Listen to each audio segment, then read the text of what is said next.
The Gospel of Thomas is a non-canonical text that is considered one of the most important early Christian writings outside of the New Testament. This text is part of a group known as the Nag Hammadi Library, which was discovered in 1945 in Nag Hammadi, Egypt. This library contains a collection of early Christian and Gnostic texts that were buried around the 4th century AD. In the Gospel of Thomas, Jesus says, "When you see someone not born from a woman, prostrate yourself and worship him. He is your Father." Some scholars believe that the above statement means that Jesus did not claim to be God because he was born of a woman. How is their argument articulated? The argument that some scholars make based on the passage from the Gospel of Thomas, "When you see someone not born from a woman, prostrate yourself and worship him, he is your Father," rests on the idea that this statement reflects a clear distinction between Jesus and God the Father. Here's how the argument is generally articulated. 1. Jesus' human birth versus God's divine nature. The phrase "not born from a woman" is interpreted as describing a being who exists outside the physical human realm, an eternal divine being who was not subject to human birth. In Gnostic and other mystical traditions, physical birth was often seen as part of the material, imperfect world. Jesus, being born of a woman, Mary, would be part of the human, material realm. Therefore, the figure being referred to in this saying, "not born from a woman," is not Jesus, but rather God the Father, who is eternal and not subject to physical birth. 2. Distinction between Jesus and the Father. If this passage is taken at face value, it seems to suggest that Jesus is not identifying himself with God. Jesus, as a human being born of a woman, would not fit the description of the one not born from a woman. Therefore, the one deserving of worship in this context is God the Father, not Jesus himself. This interpretation supports the idea that in the Gospel of Thomas, Jesus is positioning himself as a messenger, teacher, or revealer of divine truth, rather than claiming to be God.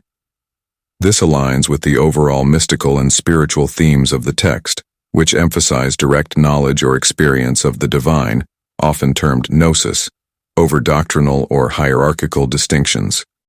3. Gnostic influence on Christology. The Gnostic interpretation of early Christian texts often distinguished between the human Jesus and the divine Father, or supreme spiritual being. In this view, Jesus was seen more as a guide leading people to spiritual enlightenment and understanding of the divine, rather than the divine being himself. This saying in Thomas could reflect that Gnostic influence, suggesting that the ultimate being to be worshipped is God the Father, and not Jesus, who is viewed as a human figure, a teacher or revealer, but not divine in the same way as the Father. 4.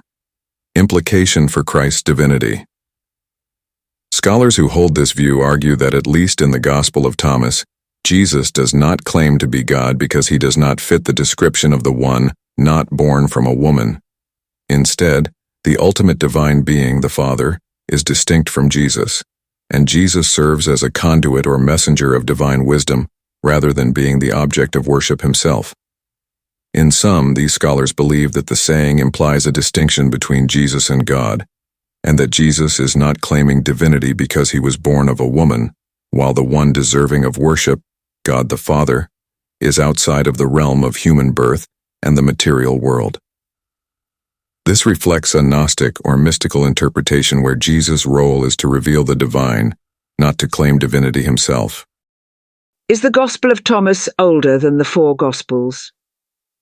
The dating of the Gospel of Thomas, compared to Matthew, Mark, Luke, and John, is debated among scholars with two main perspectives. 1. Later, composition theory.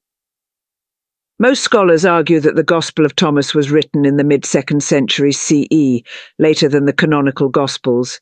This view highlights its lack of narrative structure and reflects developments in early Christian thought. 2. Early source theory.